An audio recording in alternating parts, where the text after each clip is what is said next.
kanisa lenu limekubadilisha. Ni makosa sana kwenda kanisa miaka 20 na haubadiliki. Toka uende ingine. Kwa nini unakaa kwa kanisa haubadiliki? Vile ulikuwa unafanya, tulisikia ukiwa duniani ulikuwa unatitisha mama ya kwamba utamdivorce. Sasa ukakuja kanisani tukafikiria utachange. Sasa unamutishia hapa. Wewe dawa ya kanisa imekataa. Ile kitu itakusaidia ni moto ya Jehanamu usipobadilika. Leo nataka kuongea juu ya Holy Spirit and prayer. Roho Mtakatifu na maisha ya maombi. Watu wale waombaji ukiangalia uso yao unaweza kujua kuna glory, kuna utukufu inakuanga hapa. Watu wale wote waombaji.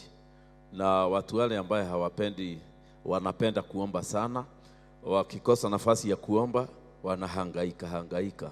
Unaona kila siku anahangaika. Ukimuuliza anakuambia sikupata nafasi nzuri mbele ya Mungu. Na Yesu aliambia wanafunzi yake at least mungeomba 1 hour. 1 hour kila siku ni 30 hours per month. Na ukimultiply by 12 1 year, hiyo masaa ni mazuri sana ya maombi. Na Yesu alisema at least hapo. Si kusema tuombe 1 hour, lakini at least ufikishe 1 hour. Na aliambia mitume kama mungeomba 1 hour hamungeanguka kwa majaribu. Dawa ya majaribu ni maombi. Kama wewe si muombaji, lazima utupatie story ya temptation. Nilejaribiwa kulienda. Sasa hata mimi mnajua ni mtu ni maombi hauna, maana maombi ndio dawa ya majaribu. Na mtu ambaye si muombaji, Biblia inasema ataanguka kwenye majaribu.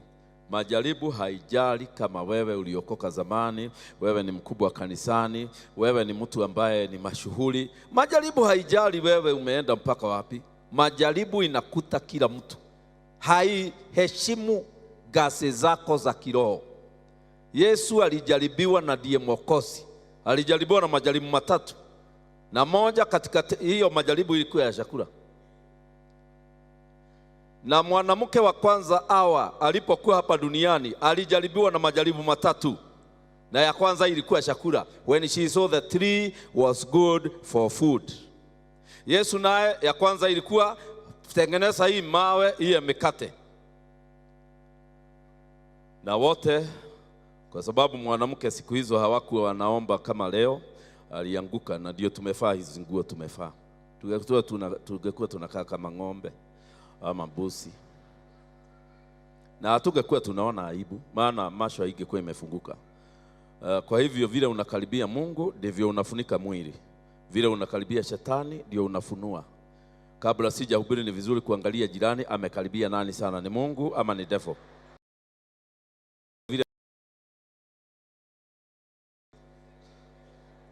Ukikaribia pepo unasikia kutoa nguo na si kupenda kwako. Na ukifuata unasema mili inafanana, kwani ni nini niko naye tofauti? My dress, my choice. Bwana Yesu asifiwe.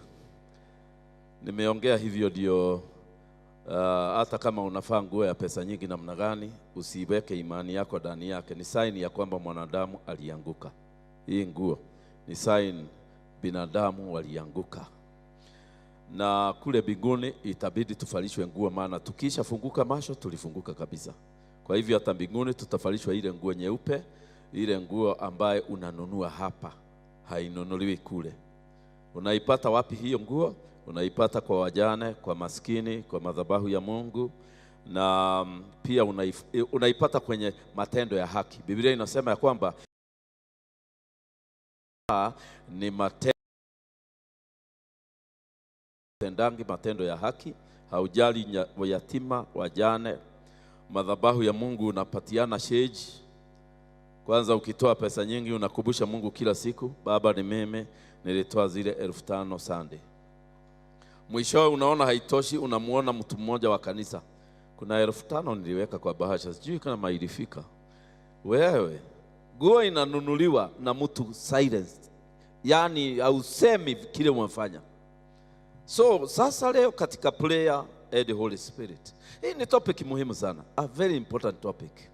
Na ningependa niombe ndio Mungu anipatie neema ya kuongea kama ilivyo mapenzi yake, na kila mmoja wetu aweze kubarikiwa. Bwana Yesu asifiwe. Washa tuombe. Baba, ninaomba unipe hekima, busara na maarifa ninaposoma neno hili linahusu maombi na Roho Mtakatifu. Ninaomba ya kwamba kila mtu anayenisikia utampa hekima na busara ya kuelewa kile umenituma nacho, na dakika hizo chache niko nazo Bwana ukabariki watu wako. Yeyote atakayenisikia akiwa nje ya hapa kupitia kwa eneo mbalimbali za vyombo vya kutangaza, na yeye Baba ashiriki hizi baraka ni kama ako hapa na sisi. Utukuzwe Bwana. Katika jina la Yesu tumeomba na kuamini. Haya, kwanza katika hii topic ya prayer and Holy Spirit, tutaangalia mtu mmoja ambaye Mungu alikataa kumusikia, anaitwa Saul. Kwenye kitabu cha 1 Samuel, Samueli wa kwanza 28 mstari wa 4 kuendelea hapo chini. Saul alikuwa amepakwa mafuta na Samueli mwenyewe, lakini hata kama ako na mafuta ya Samueli, kuna mahali ilifika Mungu hakumusikia tena. Kwa hivyo haijalishi ni mtu mkubwa namna gani alikuweka mafuta, ukicheza mafuta hiyo inaweza kuisha, ikauke na Mungu akatae kukusikiza. Siku hizi watu wanajidai sana na mafuta. Mimi niko na mafuta si kama wale wengine. Tafadhali, kuna watu walikuwa na mafuta nyingi kuliko sisi, na mwishowe waliondoka hapa duniani kama hawana mafuta. Saul ni mmoja wa wale walikuwa na mafuta nyingi, maana ndiye the first king of Israel. Samuel alitumwa kwake na kishupa, akamwekea hiyo kishupa yote, akamimina juu ya kichwa chake, na Biblia inatuambia mwili wake ukabadilika, akaweza kutabiri. Maana mafuta naye ukiwekwa ina affect bones na flesh. Fanya na watu wengine wameitwa kama manabii. Saul alifanya kama nabii, akafanya miujiza, akafanya mambo makubwa, akaambiwa na Samueli, ukienda utakuta, na akakuta. Lakini alipozeeka mafuta ilienda. Solomon naye alimwagiwa mafuta, akawa mfalme, alimwagiwa na prophet mwenyewe.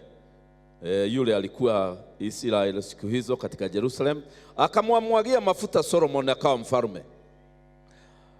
Lakini katikati ya jia akatumia mafuta kukusanya wadada, akaanza kuwakusanya.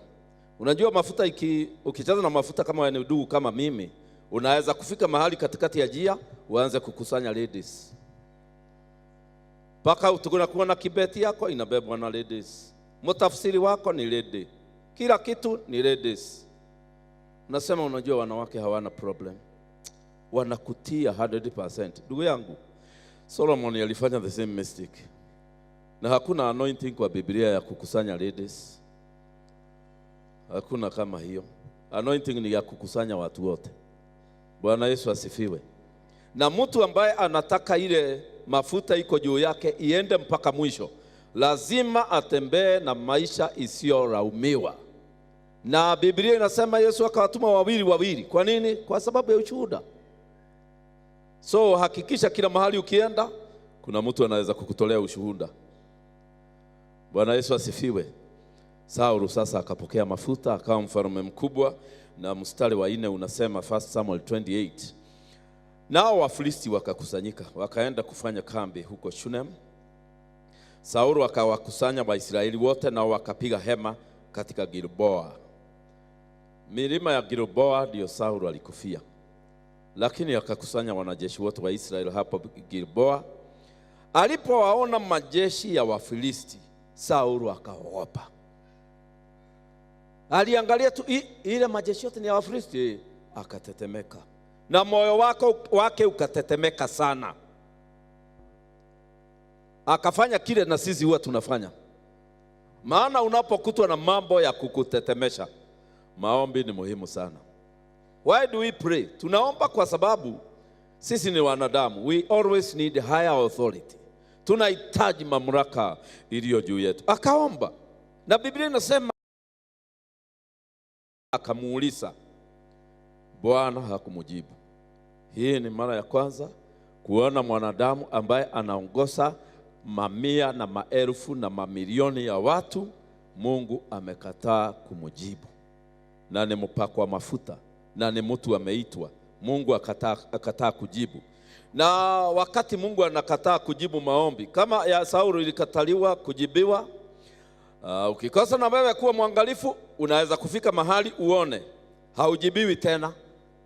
Ukiombewa na mtu mwingine inajibiwa, wewe mwenyewe ukienda mbele ya Mungu anakataa. So Biblia inasema Bwana akakataa kujibu Sauli maombi, wala kwa doto, wala kwa ulimu, wala kwa manabii, na wala kwa Thummim hakumjibu. Maana ukiomba, njia zile sana sana Mungu anatumia ni wewe mwenyewe unaoteshwa doto la kukuonyesha jibu la maombi yako. Na doto ni chano moja Mungu anatumia kuelezea mtoto wake majibu ya maombi yake. Lakini kwa wakati wa Sauli haikujibiwa. Na doto ikikuja kwako, kwa sababu Mungu ni roho, haikuji moja kwa moja, inakuja kwa njia ya pisha. Analete muti akimaanisha mtu. Hata Nebukadneza wakati alikuwa anaongeleshwa habari ya yeye, aliletewa mti mkubwa, akaonyeshwa ukikatwa, akaonyeshwa umeharibiwa, akaambiwa hiyo mti ni wewe. Ni vizuri kujua ile mifano Bwana Yesu anatumia kwenye ndoto zako. Joseph ndio aweze kulinda Yesu asikufe, alitumia ndoto. Paulo mwandishi wa Biblia ya Agano Jipya alitumia dreams. Alikuwa ananenewa. Kwa hivyo dreams ni njia moja ya kujibiwa. Hiyo shano iko open, kwa hivyo hata shetani anaweza kuitumia kukujibu. Kwa hivyo lazima uwe very careful. Kama umeomba na Mungu anajibu na njia ya doto, doto ya Mungu mara nyingi hurudiwa mara 2 ama mara 3. Na doto ya Mungu haikuongozi kufanya mabaya, inakuongoza katika wema. Kwa hivyo hauwezi kuniambia umeomba na umeota ukiwa na mke wa fulani, na sasa unaona ni Mungu anaongea. Wewe umekosea. Hiyo shano yako ni open, na shetani anaweza kuhisi hapo akuambie maneno. Na ukiona umeota ndoto, inaweza kuwa na source 3. Number 1, Mungu wa mbinguni anatumia ndoto kukunenea. Number 2, wewe mwenyewe ukifikiria sana utaota. Kwanza ukiangalia mtu hivi umupende, jipe wiki 2, utaota mkiwa na yeye ukimpikia chapati. Doto za vijana Biblia inasidismiss, lazima zijaribiwe. Ile doto inasemekana ni official, ni ya nani? Ni ya mzee, maana hana tamaa, amekwisha tamaa za dunia. Lakini huyu mtu amejaa juice katika maisha yake, anaweza kuwa hata doto 10 per night. Hizi doto zinahitaji zipimwe, maana kuna doto za Mungu, kuna doto ambazo zinakuja kupitia kwa shetani, kuna doto za 3 ambazo ni za mwili. Baada ya kufikiria sana, Biblia inasema utaota doto. Hizi za mwili ukiota zinakuonyesha kama umeokoka vizuri ama hauja ile umeifundisha. Kwa hivyo kama mwili yako haijaokoka vizuri, mara nyingi utaota ukikunywa bia, mara unaota umevuta bangi, unaamka mpaka ukikuta uko kwa kitanda unasema thank you Jesus, thank you Jesus. Mwili pia inaweza kuona unaangalia Sister Jane sana kila siku kwa Jumapili, unamwangalia, inaona hautaenda kumshukua, inakuletea usiku kwa ndoto. Usiku Sister Jane ndiye huyo. Paka unasema ama ni Mungu anatuunganisha. Ni wewe unajiunganisha na Jane. Inaitwa ndoto ya mwili. Ndoto ya Mungu inarudiwa mara 2 mara 3. Ndoto ya shetani iko na agency, inataka ukibie, inakuharakisha, inakuonyesha tisho kubwa. So hakuonyeshwa kwa ndoto. Na Biblia inasema hakujibiwa kwa ulim. Ulim ni ile priest alikuwa anafaa hapa kwa kifua, Urim na Thummim. Ukienda ukiuliza mapenzi, hii jambo ninataka kufanya ni mapenzi ya Mungu, inaakisha ama inawaka pande hii. Ikiwaka pande ya right, Mungu amekubaliana na wewe. Ikiwaka pande hii nyingine, ilikuwa inajulikana Mungu amekataa. Sasa Saulu akaenda kwa mtumishi wa Mungu, akaulisiwa kwa Urim, ikanyamaza. Biblia inasema akaenda kwa manabii, akamwambia Mungu anasema chochote kuhusu mimi?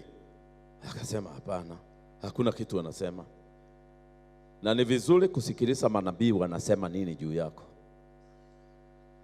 Na ni vizuri kusikiliza sana sana manabii wale hawakupendi. Hao wanakupenda, tuwasikilize na a pinch of salt.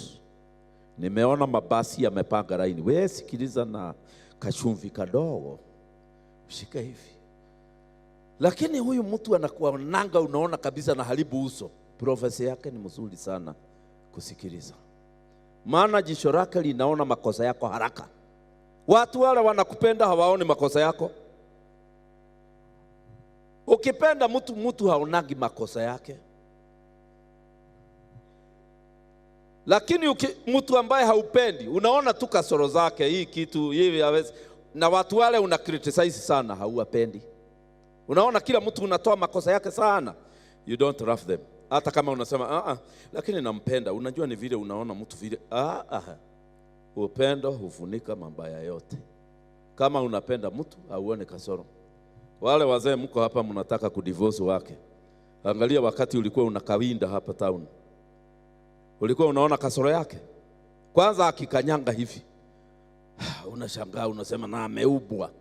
Baada ya kumleta nyumbani ukamsoea, ukaanza kuona na ni kama pua yake ni mrefu kidogo, naye mzee ukaona ni kama anangorota sana. Paka unamwambia nilifika nafikiria huyu ni msafi. Upendo imeisha. Kama unapenda mtu hauone kasoro yake. Sasa kama mimi ni mhubiri mgeni, nikikuja hapa nianze kuona makosa ya Apostle Kimani hapa, nikusema huyu simpendi. Mtu unapenda mtu haonagi makosa. Kila kitu akinunua kama hii maua unasema ni mzuri. Hii ni mzuri. Lakini ukisikia mtu anasema rangi ndio haiendi, wewe wachana na hii mtu. Hii mtu hapendi mtu. Bwana Yesu asifiwe. So Saulu akaomba, hakujibiwa. Umewahi kufika frustration ya kuomba na Mungu hakujibu? Na wakati alikosa kujibiwa, alifanya makosa makubwa sana. Na ndio inafanya leo niwaambie Holy Spirit and prayer. Kwa sababu ukikosa kujibiwa maombi kama binadamu, unaweza kujaribiwa kutafuta suluhisho kwingineko. Na hivyo ndivyo ilifanyika kwa Saulu. Angalia mstari unaofuata, verse 7. Ndipo Saulu akaambia watumishi wake, nitafutieni mwanamke mwenye pepo ya utabusi, diviner. Siku hizi tofauti ya diviner na prophet ni nyembaba, unaweza kuwa confused ufikiria wote ni watumishi wa Mungu. Lakini diviner akifanya divination lazima atumie vitu. Kwa mfano, anaweza kuja hapa aseme tushibe hapa, na tukishiba unatoa mafupa hapa. Nakwambia ni hiyo inakula hii kanisa. Lakini hiyo kitu haina biblical reference. Kuna mahali Yesu alienda akaambia wanafunzi shibeni hapa. Angesema hivyo hata leo mimi ningewaambia mahali mtashiba. Mlisikia Yesu akisema watu washimbe? Akaenda mahali akarukaruka hivi akasema shiba hapa. Mlisikia kitu kama hicho?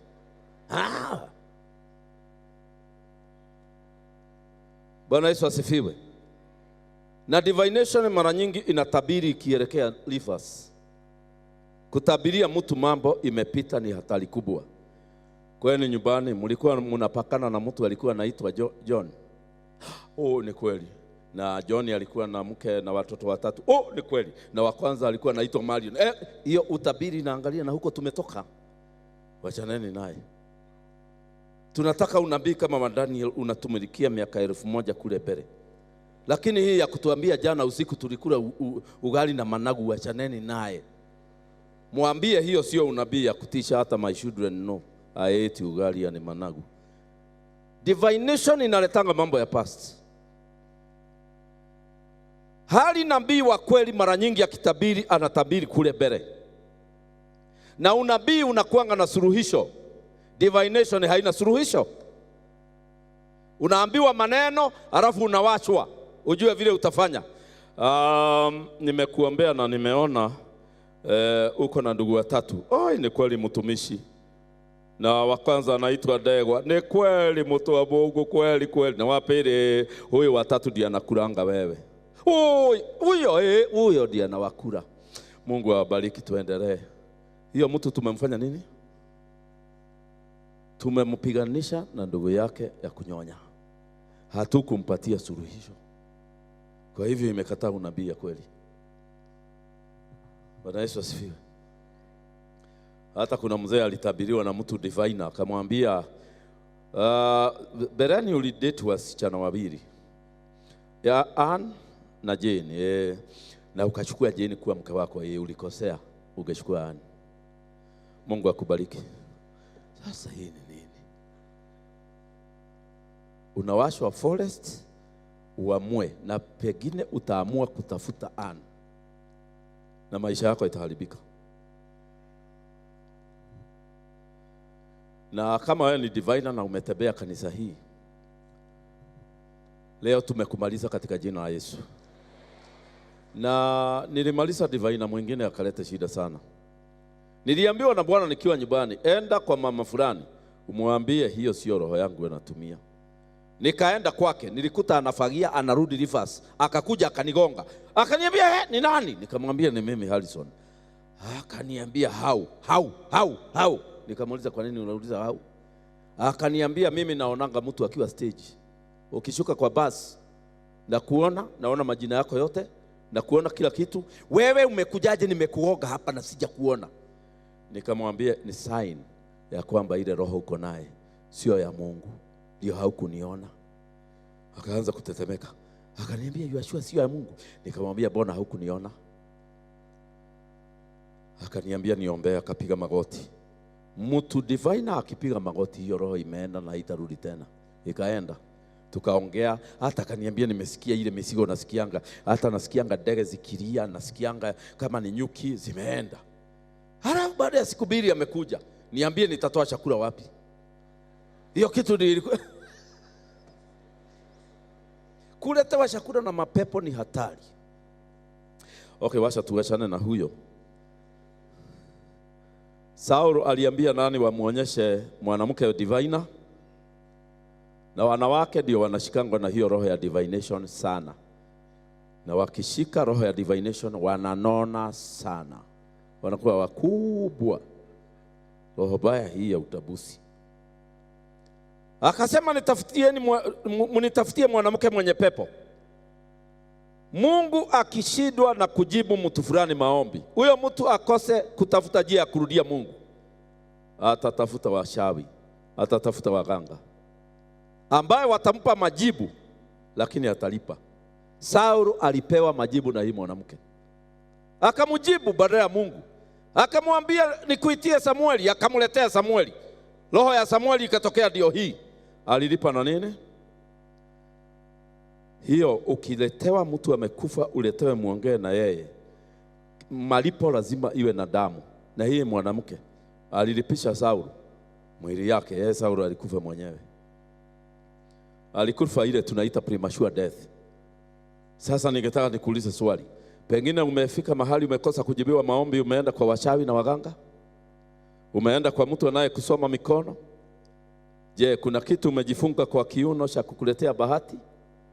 Kuna pete umefaa ya kukuletea mambo mazuri? Kuna dawa unajipaka inafanya watu wakupende? Je, katika ile biashara yako kuna vitu umeweka hapo zilete customer?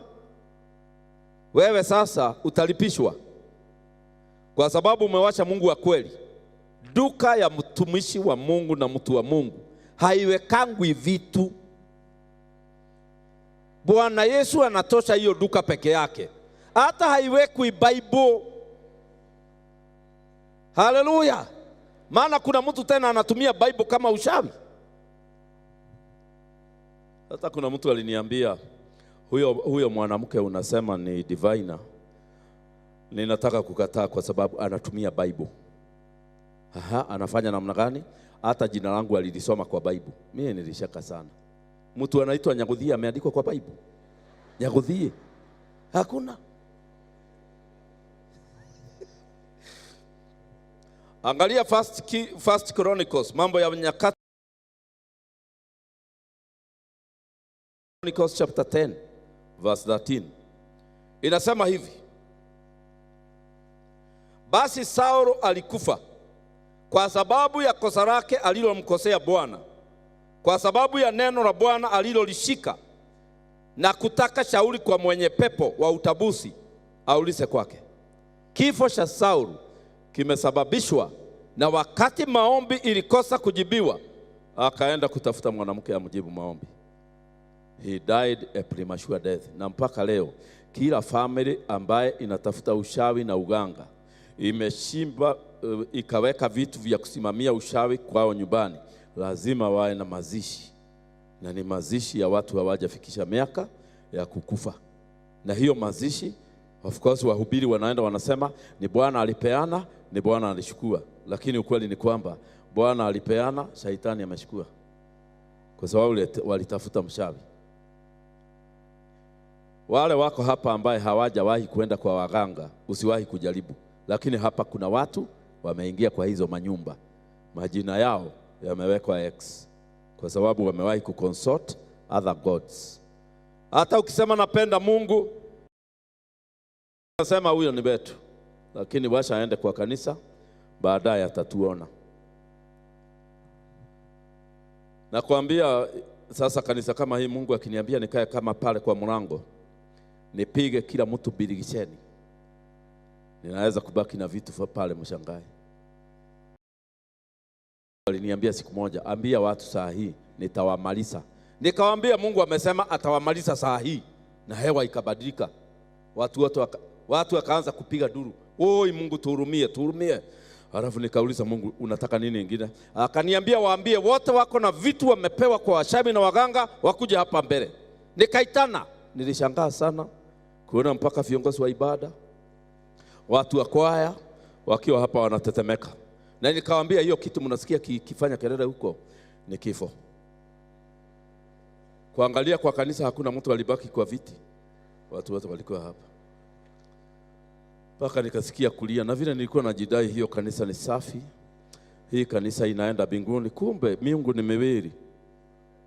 Hii kirudisha, hii irudishe, hii kikataa kurudisha, hii irudishe.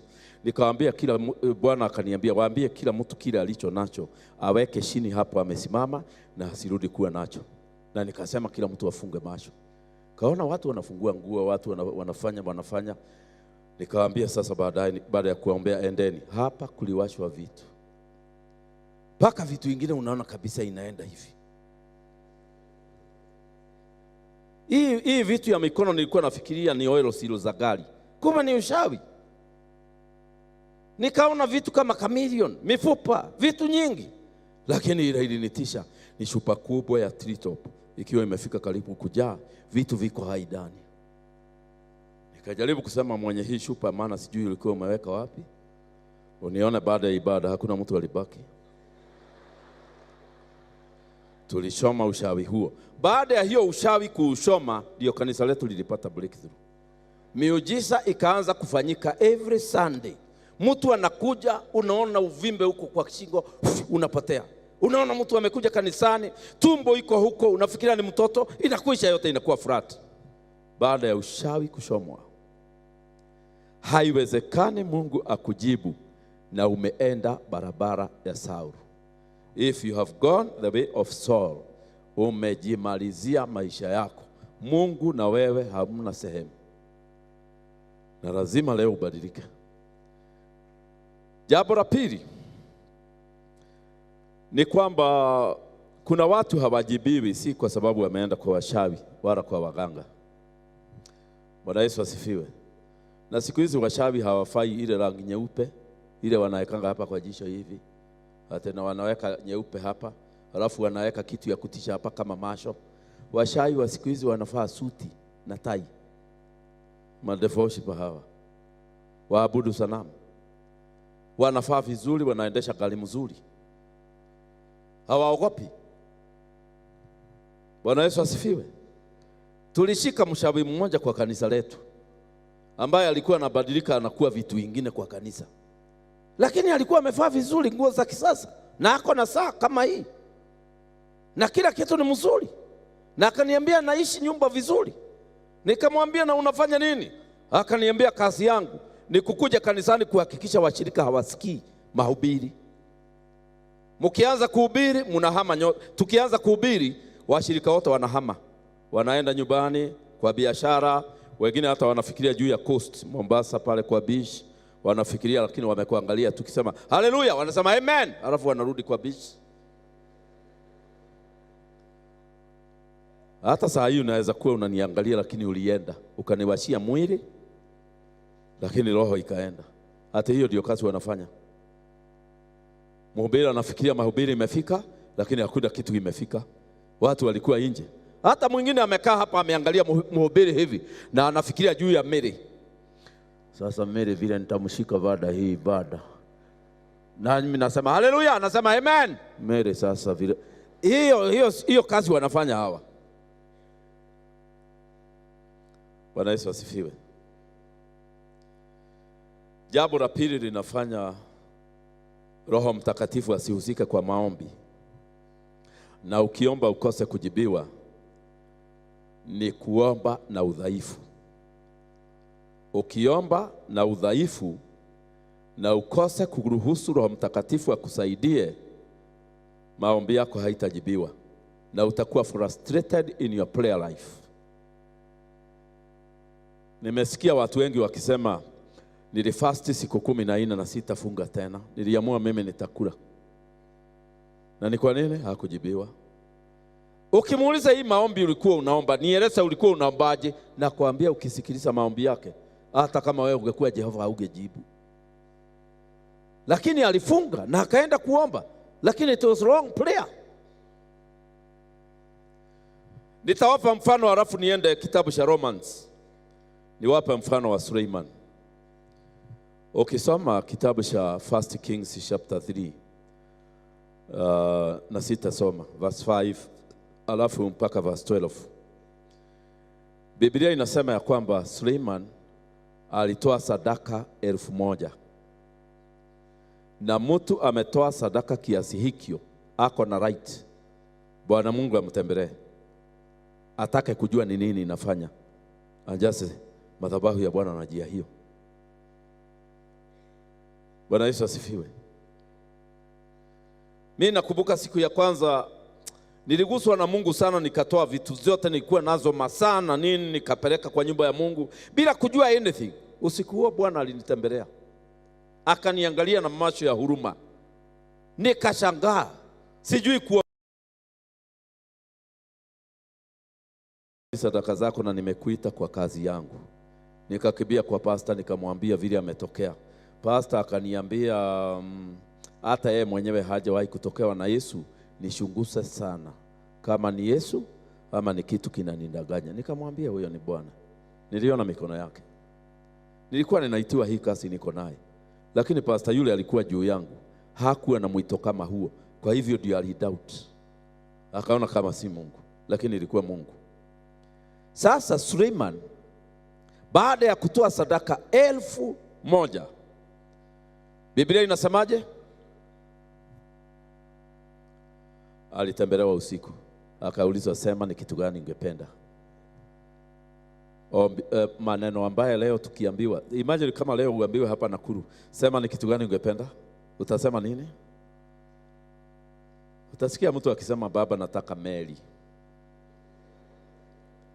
Ile vitu tutaitisha, ndio Mungu hasemi hivyo. Lakini mtu ametoa sadaka 1000, ng'ombe moja ni about 50,000 times 1000, ametoa kwa madhabahu na hana shughuli. Huyo mtu unaweza kuliski kumuuliza unataka nini? Lakini mtu anatoanga sumuni shilingi 10, 20, na akitoa 1000 anaumia. Hiyo 1000 Mungu lazima uongee, useme umeipokea. Sema baba, tuma mtu. Huyu mtu hawezi kumwambia atake kitu. Lakini vile alifanya Suleiman, Mungu alimuuliza unataka nini? Suleiman alisema hivi, nataka unipe understanding ama kuelewa kuongoza watu wako. Niwe na hekima ya kuongoza. Bwana alimwambiaje? Bwana alisema nimependezwa na maombi yako, kwa sababu nilisani utaniitisha vitu vitatu. Na hizo vitu vitatu alikuwa anafikiria atamuitisha, hakumuitisha. Number 1 alisema nilidhani utaniitisha utajiri, wealth. Na hapo ndipo tumepoteana na Mungu. Kila siku tunamuitisha pesa, ni kama hasikii. Na unaona hii sikio Mungu amenipa hapa ni kubwa, wewe unafikiria raka liko saizi gani? Na kila siku pesa. Haya, wale hawajaitisha pesa leo, hawajaitisha pesa leo, inua mkono nione.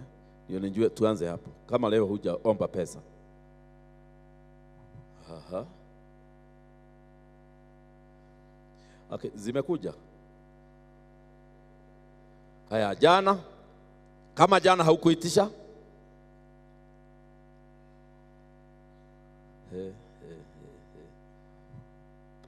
sasa tuambiane ukweli. Nikienda nyumbani niambie mke wangu nipe maji ya kunywa. Akienda kuamka nimwambie we nipe maji ya kunywa. Akienda kule we nipe maji ya kunywa. Atalete maji ama atarudi kuniuliza ni nini? Ni nini? Ni nini?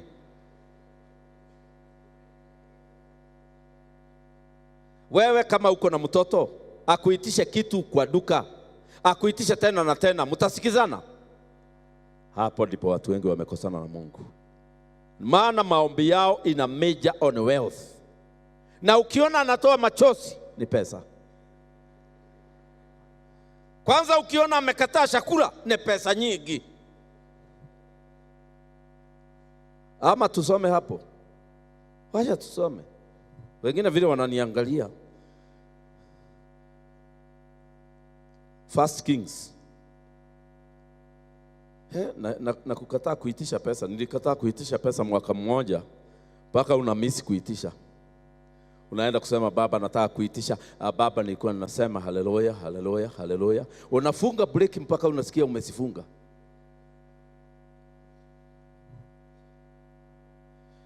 Aya, First Kings chapter 3 verse 5. Alafu turuke hapo tuende verse 9. Ndio maana sikuwa nimepanga tusome hapo sana. Huko Gibeoni Bwana akamtokea Suleiman katika ndoto ya usiku. Mungu akamwambia, omba utakalo nikupe.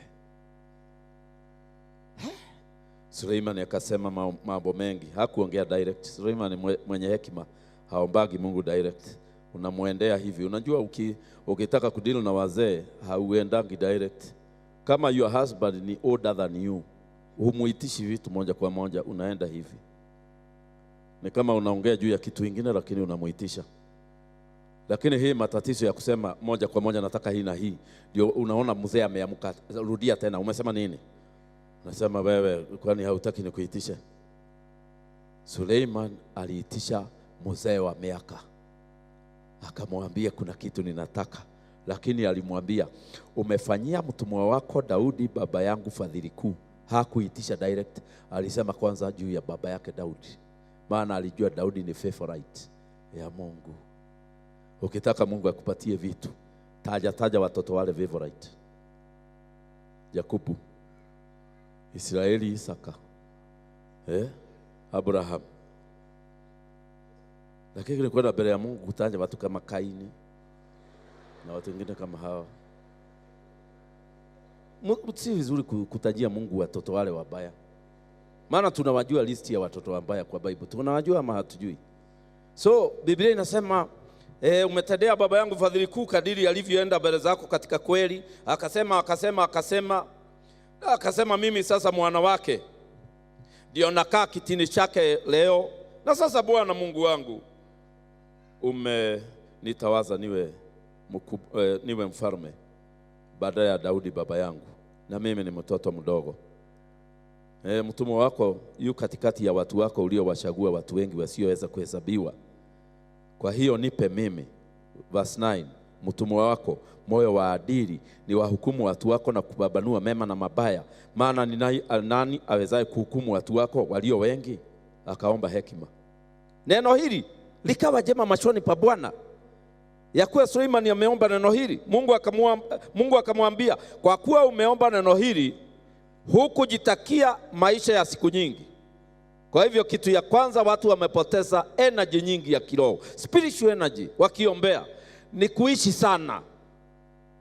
Baba, nataka siku nyingi.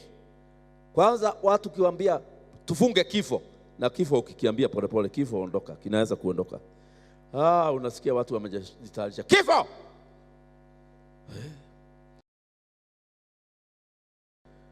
Na hiyo ndio mambo tumeconcentrate sana. Baba Mungu, hata kuna mtu nisikia akisema nimejisukusha na malaika, mmoja juu, mwingine chini, mbele, nyuma, kado na kado, asikufe. Haya, akaendelea akasema, wala haukutaka utajiri kwa nafsi yako. Number 2, wealth. Hukuitisha pesa. Number 3, haukuitisha roho za adui yako, haukusema adui wakufe. Haya, sasa niambie mtu ambaye hapa ako hapa akiombea ex-husband akufe. Huyo mtu hata akifunga siku zote atajibiwa? Mimi nimeona na macho yangu mtu akiniambia, nikamwambia situkule kitu hapa. Kaniambia hapana mtumishi wa Mungu. Sasa ndio niko siku ya 7, hata nikaogopa siku ya 7. Sijakula kitu. Nikaogopa, maana mimi nilikuwa nimekula nyama saa 7, sasa nilikuwa nataka tukule ingine. Nikaogopa. Nikamuuliza, na unaombea nini? Akaniambia, unajua Mrs. tumekuwa na tu problem kidogo na Mrs. Na hii siku 7 sasa nitamaliza mpaka 21 ndio aondoke duniani na amani. Mungu ampumzishe, anipe Esther. Kumbuka yule ananiambia hivyo ni mhubiri mkubwa. Na mimi kama binadamu nilijua hata jibiwa. Leo ni miaka 25 later. Mama iko hai. Na amenona sana. Ako na afya. Sasa hii mtu tunaweza kuona kama ni fani, lakini hivyo ndivyo tumekuwa duniani. Maombi yetu tuna concentrate na self. Money, long life, enemies wakufe. Hiyo inaitwa selfish prayer. Maombi ya kujipenda. Nilienda tauni moja nikabiwa na mtu yule, nilikuta washai wote watakufa. Harrison Ng'ang'a umefika? Wote tutawazika. Kaniambia ile kitu ninaona mbele ni mazishi. Nikamwambia mimi si mhubiri wa mazishi. Nikamwambia kwani mumeua wangapi? Akaniambia tumeua 16. 16. Nikajua nimekuja kuhubiri kwa Madaras. Watu 16 wameua. Yesu alipokuwa hapa duniani aliua watu wangapi? Ministry yake. Hata Judas mwenyewe alimpa mkate mwenyewe, hakumuua. Ni yeye alijiua. Suicide in the ministry of Jesus ilisababishwa na Judas kuwa anaiba sadaka, akakataa kutubu, hatimaye akajiua kwa sababu ya manipulation yake. Sasa wadu na wadada wale mmekuja hapa, tangu Yesu alikuita umepumzisha watu wangapi? Ni vizuri mke wako akikukosea umpumzishe. Ni vizuri kupumzisha boyfriend yako kwa sababu alikukataa na akakuachia watoto 2. Is it fair? No, he didn't kill you. Why kill him? So watu wote mumeombea mtu afe, either alikufa ama hakukufa. Ulishusha maksi zako mbele ya Mungu. Vile Mungu alikuwa amekuinua juu, alikushusha. Akaona akikupatia kazi kubwa utaua watu wengi. Ukikosewa na mshirika, nasema baba fulani na fulani wafe leo. Bwana Yesu asifiwe. Ni watu wangapi umeombea wakufe? Ex-wife. Kuna ndugu aliniambia sasa pastor niombee nioe, na ako na nywele nyeupe hapa na hapa. Nikamwambia ulishelewa wapi? Kaniambia si kusema sijaoa, nilioa na tukapata watoto 3, lakini unajua wanawake wako na madharau. Alianza madharau, akanifanyia vitu nyingi. Nikaona hatimaye ni kama ataniwekea poison, nikamwacha. Kwa hivyo nimekuwa mbele za Bwana nikiomba afe ndio nianze maisha afresh. Nikamwambia, na yeye unafikiria anaombaji? Akafungua macho sana akaniambia, kwani unasaidiwa naombaji? Ufe na wewe ukufe. Muna exchange hivi, afe. Hiyo maombi ndio imefanya watu wengi mpoteze laini ya kujibiwa na Mungu wa mbinguni, kutaka mtu yule amekukosea akufe. Mtu yule amekukosea kuomba akufe, umejiondoa kwa Mungu bali sana. Maana Mungu alisema, mimi nilidhani utaniitisha hizi vitu, lakini nimefanya vile umesema, maana umenitisha hata wewe. Angalia kitabu cha Mitume, Romans chapter 8, wa Roma sura ya 8. Hiyo ni mstari tumeelewa kusoma siku nyingi. Niwaonyesha ni kwa kukusaidia kujibiwa maombi. Udhaifu wako umefika wapi? Kuna watu za Bwana na hasira. Baba, lazima ufanye kitu, na unagoga hivyo, lazima ufanye kitu. Hata mwingine nisikia akisema, kama wewe ndiye Mungu uliandika Bible na akamuonyesha mahali ameandika, ni hapo nimeweka mstari. Hizo ni hasira. Very weak. Bwana Yesu asifiwe. Nilikuwa ninaambia watu wa kwetu Nairobi, David alikamatwa red-handed akiwa na Bathsheba na akaua mzee. Na Daudi anaweza kufanya mambo na vile alikuwa anapendeza Mungu. Mungu aliposhuka, David alitubu seriously, mpaka Mungu akamwambia, dhambi yako imeondoka. Lakini katika kutubu dakika moja alimufisha kabisa. Leo watu wengi hapa wamesharipoti wakazao kwa Mungu. Imagine. Na David alisema, hii dhambi ni mimi nimefanya na ni mimi nimekufanyia. Akaende, hata alitaja mama yake badala ya mkewe. Akasema, hii dhambi imekuja kwa sababu ya laini ya my mother. My mother laini yake wanafanyanga hivyo, kucheza unauawa. Niligojea mstari mmoja aseme, baba, lakini hata my wife unajua alicontribute. Kwa nini alienda kuoga ije hadharani? Na najua mimi mani nikimuona nitakuisha, nitaharibika kichwa. Si angesema hivyo naye Bathsheba ashapwe viboko viwili vitatu. Alifisha kabisa, hakusema kuna mtu alioga. Alikuwa anasema tu, ne meme Jehova, meme ndiye nimekukosea, ne meme. Leo tumeripoti mpaka watoto wetu. Tumeripoti mahusband. In fact Mungu akianza kujibu maombi yale tumeomba, kuendelea mbele, akijibu watu watakufa wote, mpaka headmaster wa zamani, jirani.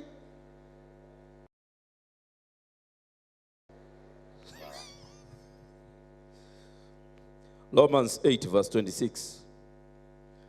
Romans 8:26. Roho naye hutusaidia udhaifu wetu. So all of you, kuanzia mimi, tuna udhaifu. Tatizo ni kutojua udhaifu wako uko wapi. Unajiona kama wewe hauna udhaifu. You are weak.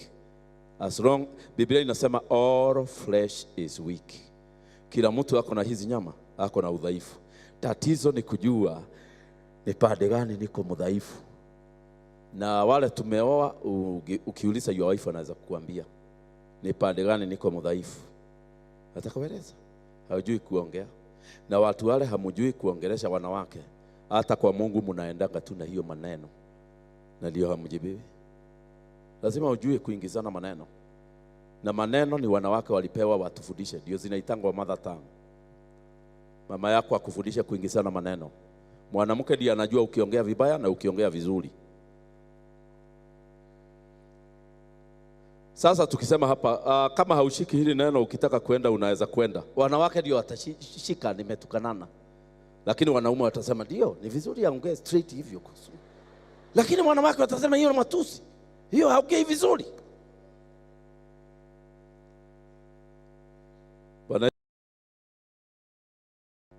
So wale mko wadhaifu katika usemi, mnapeleka hiyo udhaifu kwa Mungu moja kwa moja. Na ndio Biblia inasema kuna maombi unaweza kuomba uchapo viboko. Let his prayer become sin. Kwa sababu umeenda na hizo fujo. Kuna mtu udhaifu wako huko kwenye ego yako, unajipenda sana wewe.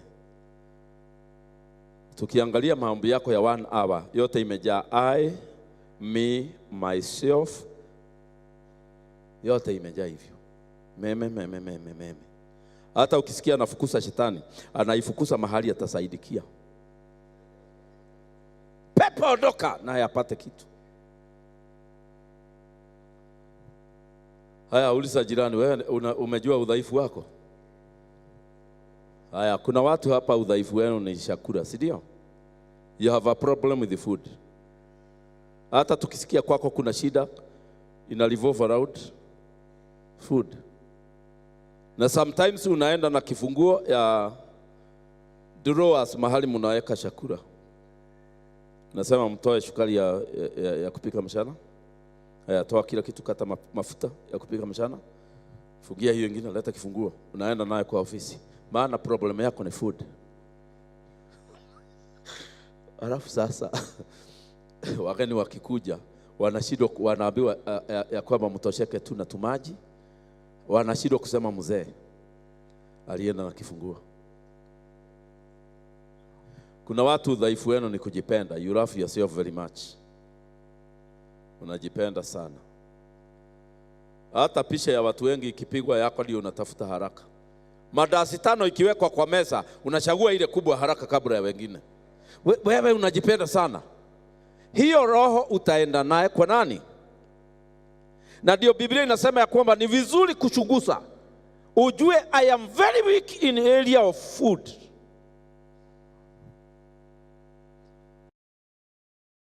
Asifiwe.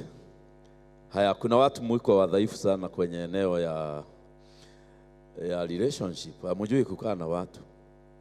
Kwa hivyo wakati utaanza kuomba, utaenda na hiyo kikitu mbele ya Mungu. Utaomba watu wale unataka waondoke kwa hii ministry ya Apostle Kimani. Baba, kwanza sister fulani, huyo odoa immediately. Fulani odoa. Huyo ndugu anakuanga karibu na yeye, angalia amejaa kiburi, odoa. Ati tunasema baadaye nilikuwa intercessor. Ulikuwa intercessor ama ulikuwa kumalizana?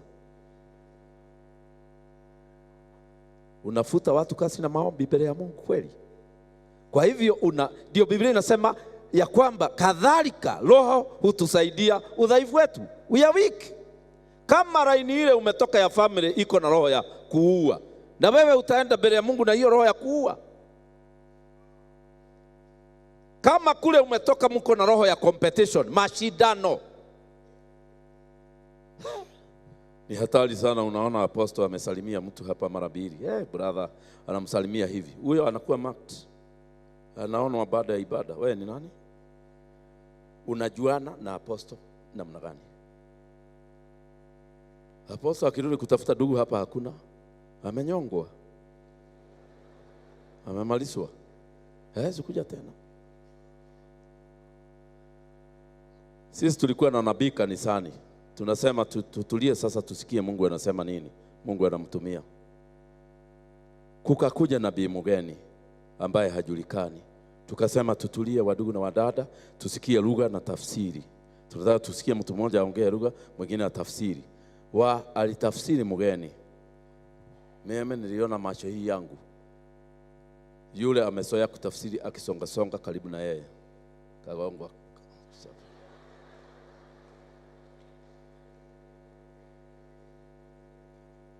Nakuja kutafsiri hapa ukiwa nani?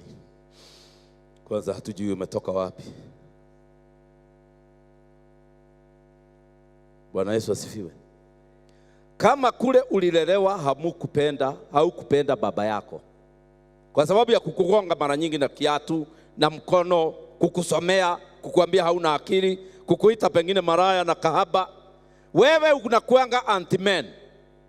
Utaenda na hiyo spirit mbele ya Mungu, maana you are weak. Na utaombea wanaume, Baba Mungu, huyo mtu kwanza afutwe kazi, awe na adabu. Hata kuna mwingine aliombea pastor wao, Baba Mungu, huyu amesahau hakuwa na viatu akikuja kwetu, mrudishe vile alikuwa, ajifundishe baba. Sasa maombi haya itajibiwa. Angalia vile tumeomba na udhaifu. Na ndio Bwana anatuambia kwamba sasa tuache kuomba sisi wenyewe, Roho aombe akiwa ndani yetu, because we are very weak. Amen. Tuko wadhaifu. So Biblia inasema kwa maana hatujui kuomba jinsi itupasavyo. Hatujui kuomba vile tunatakana tuombe, lakini Roho mwenyewe hutuombea. Kwa hivyo tofauti ya maombi ni kwamba kuna maombi yako wewe kuomba na kuna maombi ya Roho mwenyewe kuomba akiwa ndani yako. Hii maombi ya Roho kuomba akiwa ndani yako ndio inakubalika kule peke yake. Hii ingine imejaa udhaifu wetu. Kwa hivyo ukiomba 1 hour na lugha ya mama, like ya maombi ishukuliwe quarter tu ni lilo. 3 quarter ni udhaifu wako. Bwana Yesu asifiwe. Maombi ya fasting kwanza, ukifunga kula chakula alafu kubali Roho aombe ndani yako, na kuambia utasaidia watu wengi Kenya. Lakini sasa tunafunga kula chakula, tunastaki watoto wetu. Angalia baba vile ninaumia hapa prayer center. Na hawa watoto bado ni vichwa ngumu. Kama huyo firstborn ni kama anafuta bangi. Kweli unaweza kuripoti watoto wako kwa Mungu? Yaani shetani amekupatia kazi yake kwa muda. Maana kazi ya kuripoti watu ni ya shetani. Bwana Yesu asifiwe. Niliambiwa kuna watu walikuwa kuna prayer center ingine iko kule Ukabani na watu wanaenda huko sana. Nikaambiwa kuna washirika wamefika huko wengi wa kanisa fulani wanaomba. Watu wakasikiliza vile wanaomba. Wakasikia wanaomba, wamalize pastor wao na mkewe. Wamama wanaongoza wanasema, Jehova, ukiona tumekuja, tumeumia. Huyo mwanamke ametuumiza. Wali spend 7 days kuripoti pastor na mkewe. Alafu wakaomba maombi ya pamoja ya kwamba wamejibiwa. So nikaenda kwao nikawauliza, ni nani walikuwa wanaombea prayer center? Wakasema ni sisi. Nikamwambia niambieni kweli maombi ilijibiwa? Akaniambia kama haikujibiwa tuli expect mke wa pastor, maana alikuwa na mimba atakufa akizaa. Sasa amezaa, amerudi kwa kanisa, hata ndiye aliongoza ibada. Unaona wako na huzuni kwa sababu ya mama kutokufa. Paka unashindwa ni nini? Wengine niliona wakifunga kanisa ya wenyewe hivi. Tumefunga hiyo church. Tumefunga mlango ya mbele, ya nyuma.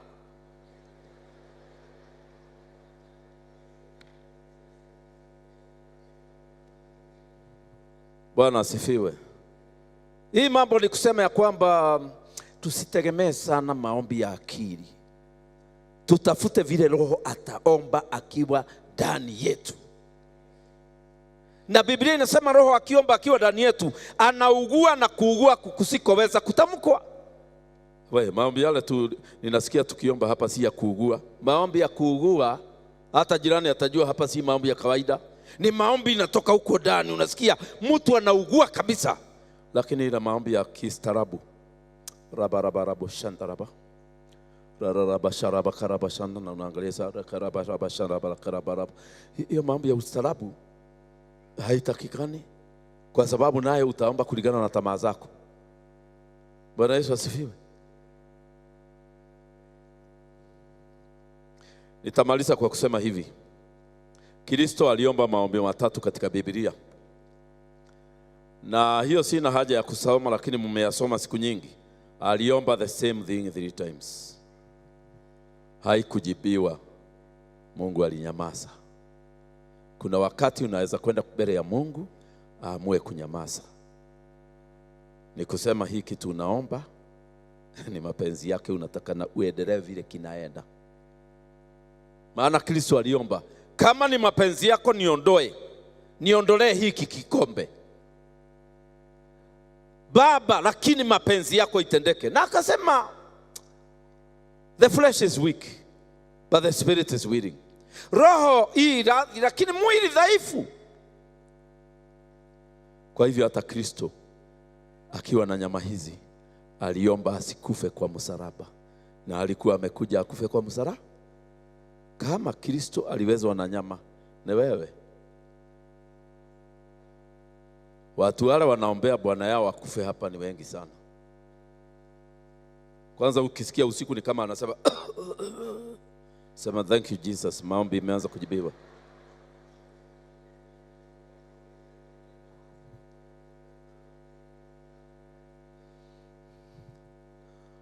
Hii mambo ninasema ni kweli ama si kweli? Na kuna watu wengine wanaombea mke wa pastor afanye nini? Afe. Tulikutana nao na mke wangu, tukiongea, mama mmoja akasema hii mabibi wa pastor wamekaa sana na mafuta, wakati umefika nao waondokee wengine. Nikee waondokee wengine wafe, watuashie mafuta. Hawa wanawake wa wachungaji walistuka. Walikuwa wanawake wa wachungaji kadhaa, wakastuka waliposikia ati maombi ile inaendelea Kenya. Ni wanawake wale wamekaa na anointed men sana, waondoke, wadada wengine nao wapate chance ya kukaa na hii mafuta. Na mmoja akasema yangu imejibiwa, huyu ni mimi anaoa this year sasa.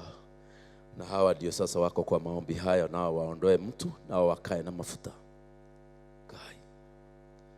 Nikashindwa, ni Yesu anajibu hii maombi? Ni Yesu kweli?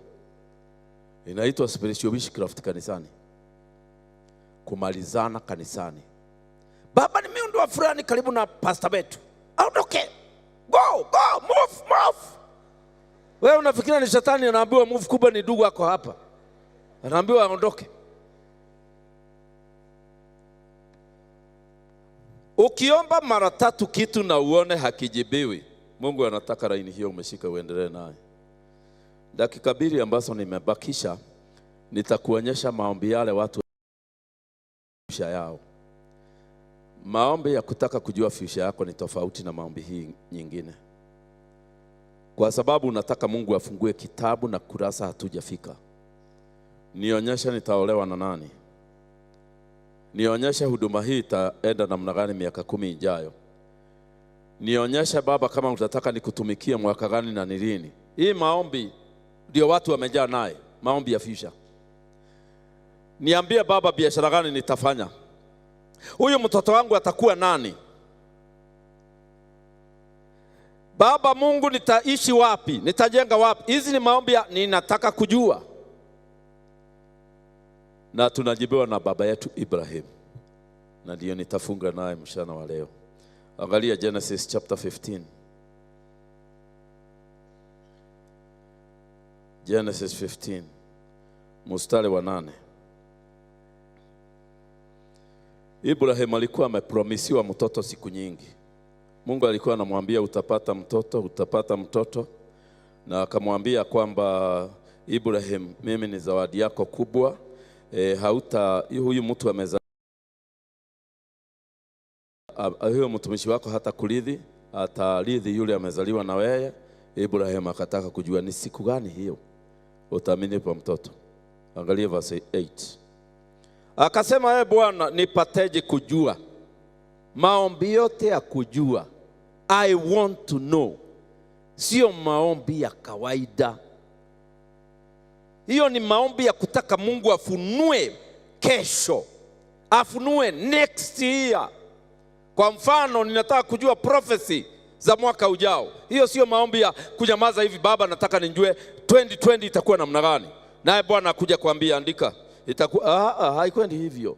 Maombi yote ya future, na ndio maombi ilijibiwa kina Solomon na wengine, ni maombi mazito kweli kweli. Ibrahim akaomba, nitajuaje ya kwamba ni mtoto wangu atanirithi? Bwana alimjibu namna gani? Verse 9, akamwambia unipatie ng'ombe wa miaka 3. Maombi yote unataka kujua, hiyo sasa itabidi utafute kitu ya miaka 3 ulete wapi? Kutisha Mungu, Baba nieleze ama nitafute njia zingine vile nitasaidika. Baba, niambie kama hiyo pesa itakuja ama haikuji. Na maombi hiyo ndio tuko nao mengi hapa. Don't want to spend. Mungu mwenyewe ndiye anaitisha ng'ombe kwanza, si mtu. Si mtu aliambia Ibrahim, unataka Mungu akueleze? Na Saul huyu tumesoma juu yake, alikuwa amejua hiyo ukweli. Wakati kijana wake wa kasi alimwambia, hapa kuna mtumishi wa Mungu anaweza kutuambia puda zetu ziko wapi. Biblia inasema Saul aliambia mtumishi wake, hatuna kitu, atatuambiaje kule puda zimeenda na hatuna kitu. Mtumishi akamwambia, niko na nusu pesa. Wakaenda wakapatia Samueli. Aliwaambia kule zimeenda ama hakuambia? He told them. So inapofika kwa mambo mazito kama ya Mungu, next year itakuwa namna gani? Mungu, unataka nikaishi wapi? Mungu nieleze, unataka next year niende wapi? Mambo haya sasa ni wewe na madhabahu ya Mungu. Wewe na madhabahu ya Mungu. Hiyo sio mambo Mungu anakuja free of charge. Maana Biblia inasema clearly, muashane na mambo ya kesho. Si Biblia inasema hivyo? Mathayo, Yesu alisema mambo ya kesho muachane naye. Shida ya leo inatosha. Kwa hivyo ukianza na wewe kusema nataka kujua nitaolewa na nani, ng'ombe utapeleka kwa madhabahu ya miaka mingapi? Halafu akamwambia nini ingine?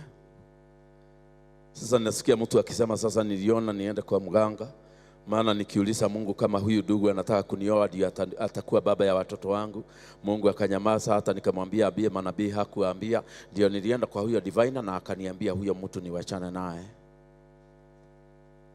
Watu wameenda kwa divination maana hawakujua mienendo ya Mungu wao wa mbinguni. Bwana, nipatenje kujua kwamba nitairithi. Akamwambia, unipatie ndawa wa miaka 3, mbuzi mke wa miaka 3, kondoo mume wa miaka 3, unipatie hua na mwanajiwa. Wakati alimpatia, alifunuliwa miaka 450 vile itakwenda. Bona Mungu hakumfunulia direct, si akimwambia tu, hata unasemaje Abraham, mimi uniambie tu mtoto wangu atarithi nitajuaje? Mungu akimwambia tukuja hapa tuende kando, unajua vile itaenda, wacha nikufunulie miaka 450. Lakini alikataa. Alimwambia cost ya ufunuo wa miaka 500 ijayo. So wale hamupendi kutoa maroli kwa madhabahu, muachane na information ya kujua 2022 ni nani atakuwa president. Ngojea ifike. Ngojea ifike. Bwana Yesu asifiwe. Baba Mungu, nataka unifunulie kwa sababu ya vile kasi ziko nyingi, nisifanye hii biashara nyingi na vitu nyingi, alafu niwachie my cousins watawanya wakunywe pombe. Baba, nitakufa lini? Hiyo information naweza kupewa, lakini costly. Ni watu wangapi walijua kanisani ya kwamba watakufa? Ni Simon Peter peke yake anatuambia nitakufa hivi karibuni, na Paulo. Hao wengine ni ghafla tu binifu, unakutwa na kifo. Bwana Yesu asifiwe. Wasichana walio hapa, kutaka kujua ni nani atakuoa, hiyo ni maneno hata mimi siwezani naye, maana ni costly. Inatakana ubebe cost peke yake, sisi tutaabiwa, tutakueleza. Maana kila mwanamke anataka kujua ni nani, baba nionyeshe. Alafu sasa kama ulikuwa umetamani ndugu fulani, unaota na yeye unasema nimeonyeshwa. Hiyo si Mungu amekuonyesha, ni line yako ya dream ya mwili. So Ibrahim akaambiwa ya kwamba ufanye hivyo. Ukishafanya hivyo, enda hizo vitu usipasue mara mbili. Alipofanya hivyo, aliambiwa 450 years what will happen. Ningetaka niwaambie, Bwana anataka tuanze kuomba, lakini tuombe kwa roho. Kuomba kwa roho si kunyamaza hivi. Kuomba kwa roho ni kubalia roho wa Mungu aombe akiwa ndani yako, mpaka unene na lugha zingine. Uache kuomba na lugha ya mama, uache kuomba na Kiswahili. Baba, vile ninasikia sasa nataka kuolewa. Hiyo information ya Kiswahili imesikika. Kuanzia hapo shetani anakuchoma moto kukuchoma. Kashomeni kama saa hii kanaweza kuanguka. Mimi kuna mambo ya ministry yetu siombi publicly na sitaomba mbele ya watu milele. Kwa sababu hiyo mambo nikiomba na Kiswahili, nikiomba na Kiingereza, shetani atasikia mwaka wa 2020 vile nimempangia, ataenda mbele anizuilie. Amen. Mipango ya Mungu inahitaji iwe siri. Kwa sababu mashaitani tukiipatia 1 month to prepare to fight us, they will be prepared well. Lakini sasa watu wa kuomba na roho wako wapi? Watu wengi wanataka kuitisha mali. Kama leo nikisema hapa nimeona kuna mtu atakuwa na ndege. Nasikia mpaka watu wananena wakiwaka moto. Nimeonyeshwa, haleluya. Hapa kuna mtu ambaye atakuwa na meli. Nimeona billionaire. Kuna mtu nimeona amefuatwa na magari. Hiyo ni mzuri, ni tamu. Lakini Bwana angetaka tumuombe hekima ya kusimamia ile familia ametupatia. Nipe hekima ya kukaa na mwanamke na kuzaa watoto na niwalee wawe wazima na wawe wa muhimu hapa duniani. A good prayer. Lakini maombi yetu yote, nimefungua hizo pesa zote katika jina la Yesu. Mapepo yote yamekamata pesa, wachilia. Halafu kesho tena, Baba, kama vile kwani hizi pepo za kwako ni nyingi na namna gani zinashika pesa kila siku? Bwana Yesu asifiwe. Mimi ninataka leo tuombe na sauti kubwa na sauti ya roho. Bwana Yesu asifiwe. Tuone kama hii maneno tumesoma hapa Mungu hata yajibu. Na ajibu hata zaidi ya vile tunafikiria.